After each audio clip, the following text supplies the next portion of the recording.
Are you ready to get pregnant fast? If you're super excited about having babies soon, then this video is for you. So like you, I was super excited to be a mum, and I got pregnant the first month of trying.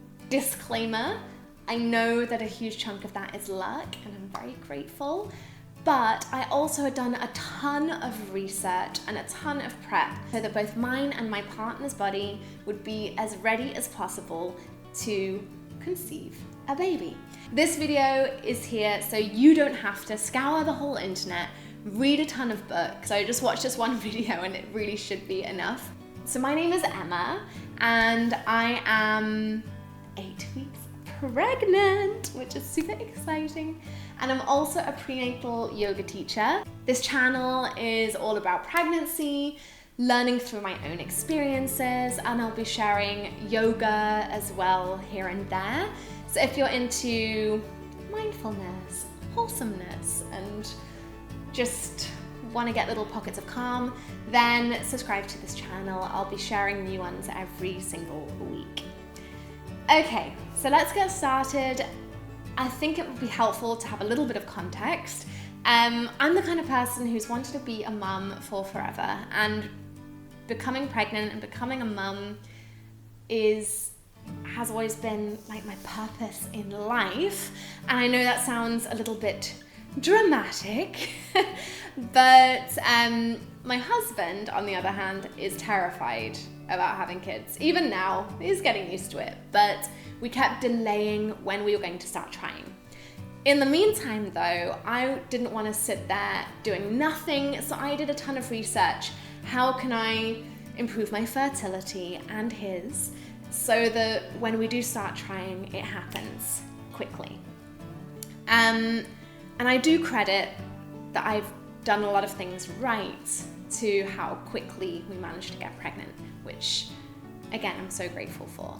So this video is going to be in two parts. We've got the first part, which is prepping our bodies to get pregnant. So that can start a year before getting pregnant, or 3 or 4 months before, or if you're watching this, you're like, I'm ready to start trying right now, then still that part is mega important.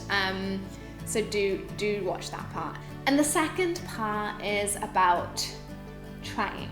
So the biology behind getting pregnant and conceiving, and also, most importantly, timing, when to have sex. And I'm excited for you that you're ready to have a baby. That's massive. Step 1, prepping the body.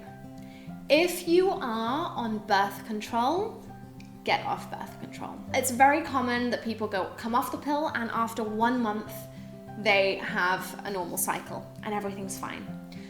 But some women can have no periods, and so no regular cycles for up to 9 months after coming off the pill.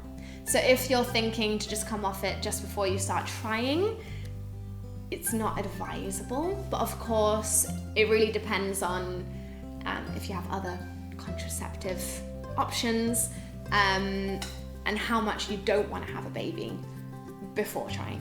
Also, women who they were tested in a study, their cervical mucus, lovely word, we're going to come into that in more detail. Their cervical mucus was more hospitable to sperm the longer after coming off the pill. If possible, come off the pill a year before trying, but as soon as possible before trying. Also, IUDs do typically take around a month longer for cycles to regulate. It's not just, okay, now I have a period again, but at what day do you ovulate, essentially? And when we first come off the pill or an IUD, it can take quite some time, and your cycles can vary quite a lot until they settle down and you have a standard day that you ovulate. Step 2, get in tune with your cycle. I did my very first video about understanding our cycles. Check that video out. I love that video. It's really important when you start actually trying to know when you ovulate, because your fertile window is only around 5 days. We will come on to that in a lot more detail later. but get to know your cycle. You have a few different ways to track. So the first thing you can do is temperature. So you can take your temperature with a basal thermometer, which has 2 decimal points. It should be exactly on waking, and for best results, the same, waking up at the same time. So you'd set your alarm, let's say, to 6 a.m. every single day. As soon as your alarm goes off, before doing anything else, you pop your thermometer in the mouth and you track the temperature. And using this method, you can see that there's a temperature change when you ovulate. So you can start to analyze, okay, I ovulated yesterday. So temperature is a very good, accurate way of finding out when you've ovulated, but it pairs really well. Sounds like, pairs really well, like a wine. With cervical mucus. For most women, you can see even just in your underwear that something's changing down there up and leading up to ovulation.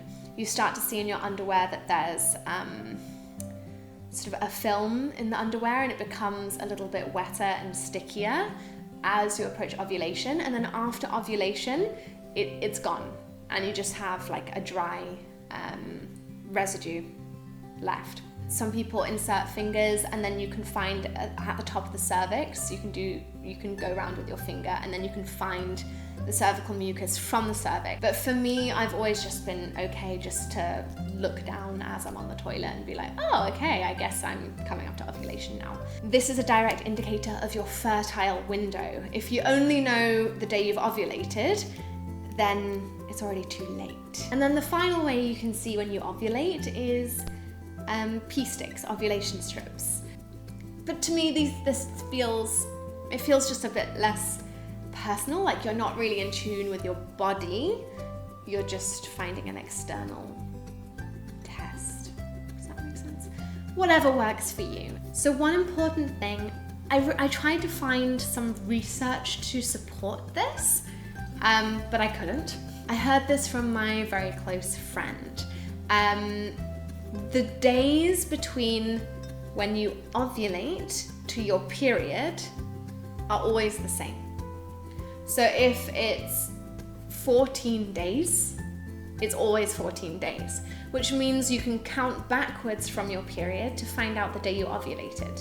So yeah, okay, maybe at the beginning you want to do temperature tracking or cervical mucus to find out exactly when you ovulate, so you can figure out how many days it is between ovulation and period and be like, okay, I'm a 14 days, 13, 17 day, whatever it is, that's my amount of days.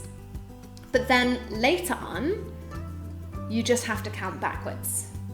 And I haven't found that online, but I know that it works for me because I have ovulation cramps. They have a name, I've forgotten the name.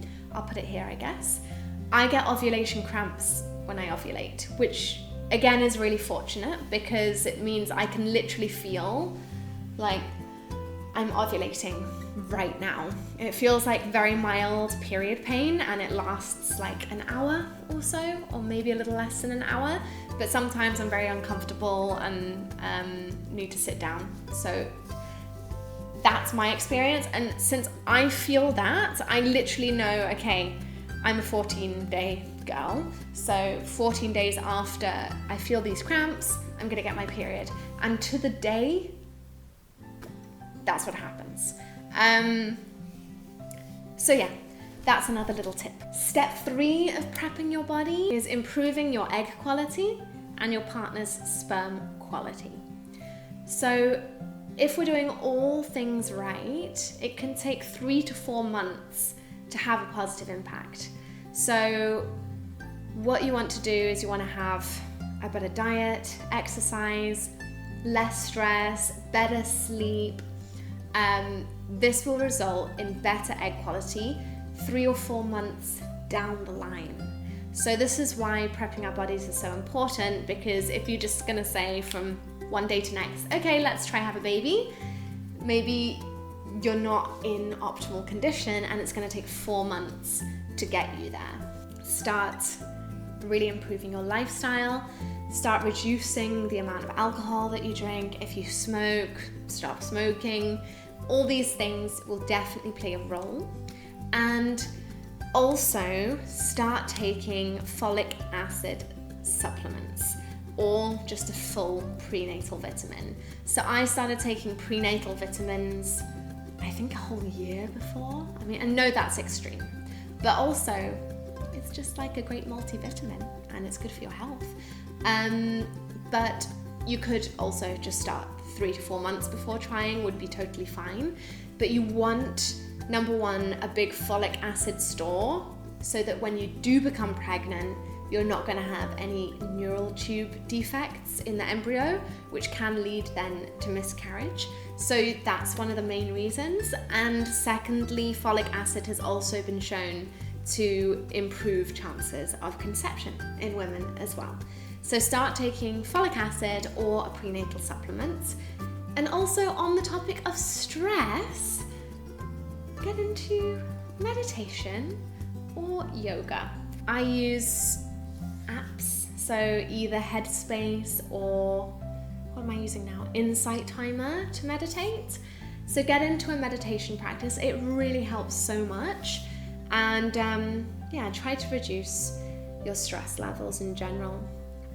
And finally, focus on your partner and love, romance, and just having a super strong connection. Because in the end of the day, maybe this sounds really soppy, but a baby is born out of love and connection. So make sure that you're spending time and communicating effectively with your partner so that you are as close as possible in every way.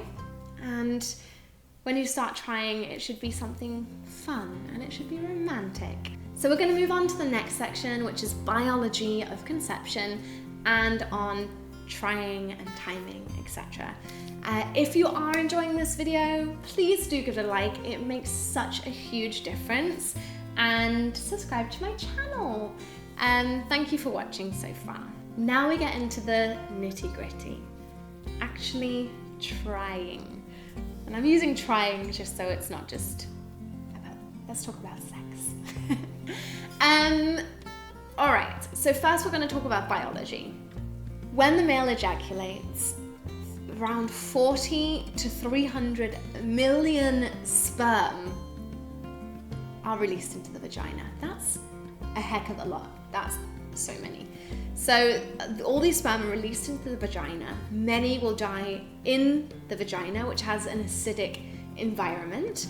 Many will also make their way through to the cervix. And this is aided by that amazing cervical mucus, which provides an easier passage and a more preferable pH for the sperm to survive. So aided by the cervical mucus, the sperm head up to the cervix. And the cervix is usually closed tight shut, but just around the days of ovulation in your fertile window, it has a slight opening.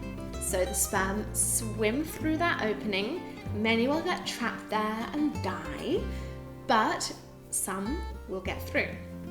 Once they get into the uterus, again, a lot will be attacked.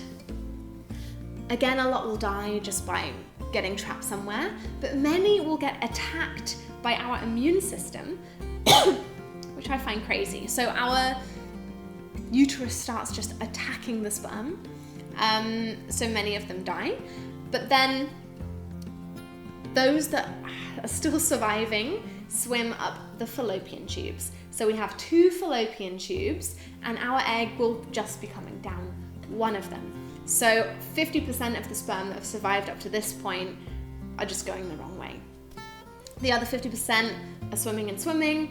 There's a current going against them, so they're swimming super hard and they go into like a super turbo mode because their little nose gets activated. They can basically sniff out that the egg is nearby, so they're like, whoa, supercharge, and they're swimming really fast. Sorry, I'm getting really into this. And finally, they reach the egg, if the egg is there already. I'll get into the egg in a bit. And this all takes, by the way, between 15 to 45 minutes for a healthy sperm. So he's managed to swim all the way up through the vagina, the cervix, and up the fallopian tube to meet the egg. Once he gets there, there's only around a few dozen, so only around like 20 or so sperm left at this point who've made it, and potentially none. And then it's the first one to burrow through these outer layers of the egg to touch the inner part of the egg, which then gets chosen and fertilizes the egg. So basically there's a whole bunch of obstacles. Let's just talk about the egg for a second. So when we ovulate, so for a typical cycle around day 14, the egg is released, it explodes out, and the egg travels down the fallopian tube. The egg only survives between 12 to 24 hours, 24 max, and if it's not fertilized, it dies. So what the aim is to have sperm just waiting in the fallopian tube for the egg to arrive. Sperm only survive 5 days max. So that's why our fertile window is 5 days leading up to ovulation and the full day of ovulation. And beyond that, there's no chance. All the sperm are dead, the egg is dead. It's not going to happen. So let's talk about timing. As you can see, you've got the 5 days leading up and the full day of ovulation where you can get pregnant. The best chances you have are on the day of ovulation. So the sperm are still alive, full of energy. They've in that super turbo mode. They hit the egg and they're like, boom, let's get it done. You don't want these 5-day-old sperm who like have zero energy left. They're just about to die anyway. So the fresher the sperm, the better. If you look at the day of ovulation, you've got around a 30% chance of getting pregnant, which is high, which is mega high. That's what we're aiming for. But of course, once again, it's hard to know when that is. So the better you can understand your cycle, the more likely you're gonna hit that day. And you wanna make sure that you're hitting the days leading up to it as well. So basically, as soon as you start observing cervical mucus in your underwear, start having sex every day or every other day in the lead up, and you should have pretty high chances to get pregnant. There have been studies to suggest that how we have sex and after we have sex can impact your chances as well. So positions don't seem to be very important, but if the woman orgasms, that is supposed to help because there are contractions in the uterus that help the sperm get where they're going. And yeah, why not give that great feedback, in fact, to your partner? And secondly, after sex, don't jump up right away and run into the shower. Just lie there for 15 minutes if you can, and that will, at least you don't have gravity against you as well. So just give the sperm some advantage. Just lie down, raise your hips if you want to, or put your legs up against a wall so that gravity gives them a little bit of help as well. And make it fun. I've heard, like, I'm just thinking of a comedian called Ali Wong and how she described trying to get pregnant, and it was so depressing. Don't just make it a mechanical thing. I mean, of course, it depends how long you're trying for, and I realize how much of a I'm just being a bit of a dick by saying make it fun, because I literally just did it for 1 month. But in the end of the day, it's about romance, it's about love, and hopefully you enjoy having sex with your partner anyway. What happens after ovulation? After ovulation, you've got the 2-week wait.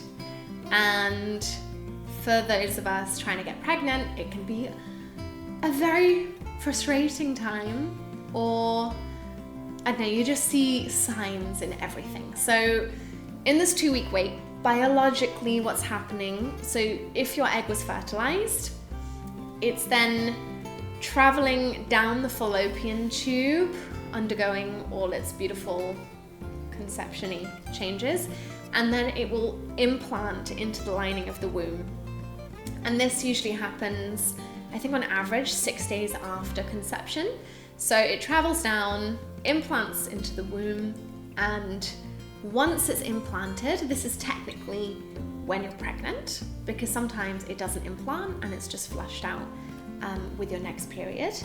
So once it's implanted, the levels of HCG hormone start to build and build and build, and this is what a pregnancy test is looking for. So it's detecting levels of HCG in our urine. So once you get to the day of your expected period, you can do a pregnancy test. Don't do it before. I say that, I did it one day before because I'm crazy. But yeah, 2-week wait. I'm sure if you're trying, you will look at every single article of first signs of pregnancy. I have spent hours looking at them, and then hopefully you're pregnant. If not, another month comes along and we keep trying. Okay, so let's conclude what we learned today. So first off, prepping our bodies for pregnancy, get off contraception, get to know your cycle through temperature, cervical mucus, ovulation P-strips, or maybe you even have cramps like I do. Number 3, increase your egg and sperm quality through healthy diet, exercise, reducing alcohol, quitting smoking, reducing stress, and improving your sleep. And finally, focus on romance and your partner and love and connection. And then we talked about actually trying. So the most important thing is you should be having sex every day or every other day throughout your fertile window, which is 5 days leading up to ovulation and the day of ovulation. So have sex regularly, and after sex, lie down for 15 minutes if you can to help those sperm on their way, and have fun with it.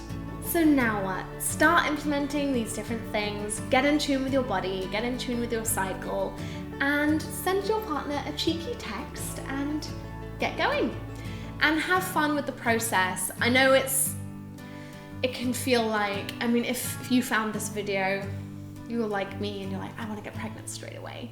But have realistic expectations. I was fully expecting that it would take me around a year to get pregnant. So have those realistic expectations that it can take time, even if we're doing everything right. And know that your baby will come at the exact right time. And I'm wishing you all the best of luck, and I'm very excited for you. And if you've heard of any tips from other people on how to get pregnant, I know there's a lot of old wives' tales out there, so beware, but pop them in the comments below, and yeah, I'll make sure to reply to everyone. Thank you so much, and wishing you the best of luck on your journey, and see you again soon. Bye!